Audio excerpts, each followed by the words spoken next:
રાષ્ટ્ર વિરોધી અને સમાજ વિરોધી પ્રવૃત્તિ કરનાર ગેરકાયદે બાંગ્લાદેશીઓ સામે મોટી કાર્યવાહી।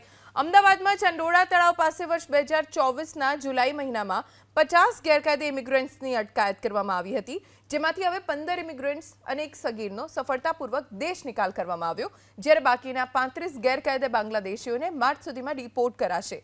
ક્રાઇમ બ્રાન્ચની અત્યાર સુધીની તપાસમાં ખુલાસો થયો કે સગીરાઓને દેહ વેપાર માટે તસ્કરી કરાવવામાં આવતી। એટલું જ નહીં, ગેરકાયદે ઇમિગ્રન્ટ્સને નકલી ભારતીય દસ્તાવેજો બનાવવાનું રેકેટ પણ ચલાવવામાં આવતું। સાથે મોટાભાગના બાંગ્લાદેશી ભંગાર અને ફૂડ વ્યવસાયમાં સંકળાયેલા હતા।